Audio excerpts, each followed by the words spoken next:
आज हम बात करने वाले हैं एक ऐसी मर्डर मिस्ट्री जो आज भी पुलिस अकेडमी के आपराधिक जांच करने वाले छात्रों के लिए कौतूहल का विषय है।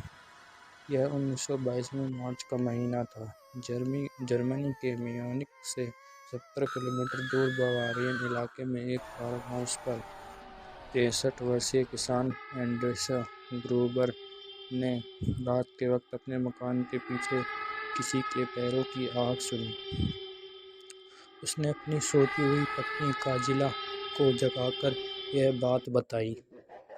वह ध्यान से सुनने लगी, लेकिन उसे कोई आवाज़ नहीं आई। इतने में दूसरे कमरे से जोसेफ, जो उसकी विधवा बेटी विक्टोरिया का बेटा था, उसने रोने की आवाज़ आई। तो काजिला ने अपने पति को चुप सोने के लिए कहा, क्योंकि उनकी बातों से बच्चे उठ गए थे और वैसे भी विक्टोरिया की बेटी काजिलिया को सुबह जल्दी स्कूल जाना था।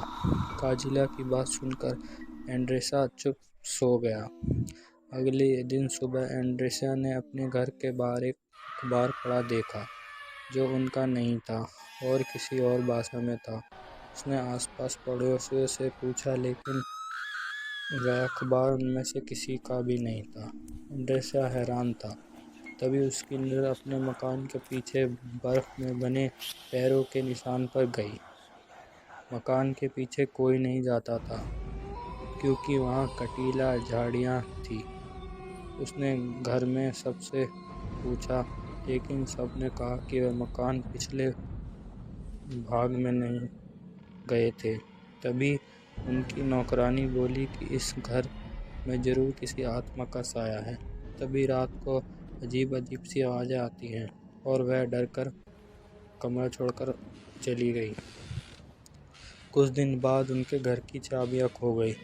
अब घर में नौकरानी तो थी नहीं, तो किस पर शक करते, इसलिए उन्होंने पुलिस में कोई रिपोर्ट नहीं लिखवाई। शुक्रवार 31 मार्च को एंड्रेसा परिवार ने एक नई नौकरानी मारिया को काम पर रखा।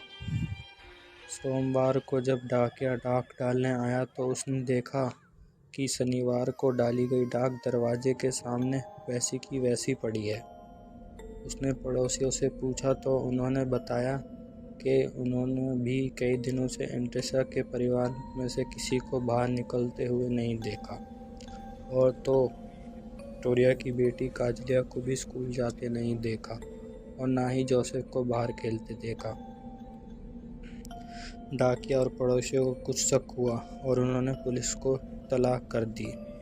म्यूनिख पुलिस विभाग के इंस्पेक्टर जॉर्ज अपनी टीम के साथ मौके पर पहुंचे और उन्होंने घर के साथ बने वार्ड में एंड्रेसा, उसकी पत्नी काजिला, उनकी बेटी विक्टोरिया और विक्टोरिया की बेटी काजिलिया को मरा पाया।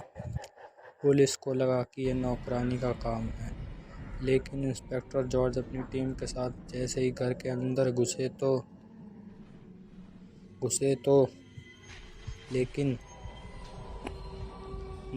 बदबू आने लगी। उन्होंने देखा कि नौकरानी अपने कमरे में मरी पड़ी है। पुलिस को देखकर हैरानी हुई कि अपराधियों ने छोटे से मासूम बच्चे जोसेफ, जो अपनी मां की बेड पर सोया हुआ था, को नहीं छोड़ा, उसको भी मौत के घाट उतार दिया।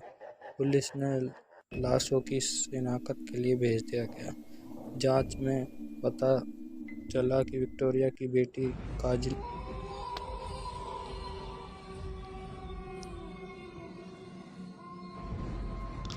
हमले के काफ़ी समय बाद तक जिंदा थी। उसके बाल पकड़कर उसे घसीटा गया था। इस वजह से उसका कई जगह से बाल उखड़ गए थे। इन सबको किसी धारदार हथियार, शायद कौतूल से मारा गया था, लेकिन पुलिस को कौतूहल या कोई नुकीला हथियार बरामद नहीं हुआ। एंड्रेसा का कोई पास का संबंध नहीं था और ना ही उनके घर पर ज़्यादा किसी का आना जाना था, इसलिए पुलिस हत्या का कारण तलाश कर रही थी। जर्मनी का यह बड़ा भयानक हत्याकांड था। पुलिस जल्द से जल्द अपराधी तक पहुंचना चाहती थी। पुलिस ने 100 से ज़्यादा लोगों को हिरासत में लेकर पूछताछ की, लेकिन कोई सबूत हाथ नहीं लगा।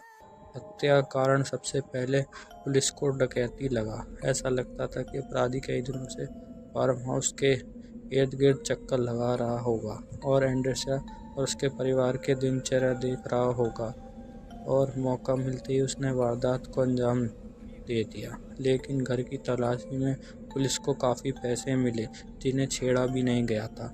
तब पुलिस को हत्या की वजह डकैती नहीं लगी।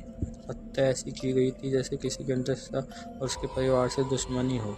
शक की सुई विक्टोरिया के मरे हुए पति पर उठ रही थी, क्योंकि विक्टोरिया का पति कार्ल, जो फौज में था, उसकी मौत की पुष्टि तो हुई थी लेकिन उसकी लाश कभी बरामद नहीं हुई। वैसे भी एंडरसन के पड़ोसी का कहना था कि एंडरसन की मौत के बाद उन्होंने उसके घर में किसी की छाया देखी थी और चिमनी से धुआं निकलता देखा था। पुलिस ने जांच की लेकिन कुछ भी पता नहीं चला। इस केस की खास बात यह है कि इसकी फाइल आज तक बंद नहीं हुई और वक्त वक्त पर नए सिरे से इसकी जांच होती रहती है। आज भी कई आपराधिक जांच करने वाले छात्र इस केस की जांच करना पसंद करते हैं। हालांकि इतने वक्त बाद सबूत ढूंढना बहुत मुश्किल होता है, लेकिन फिर भी छात्रों के लिए यह केस कौतूहल का विषय है। एंड्रेसा के फार्म हाउस को अब एक समृद्ध स्थल बना दिया गया।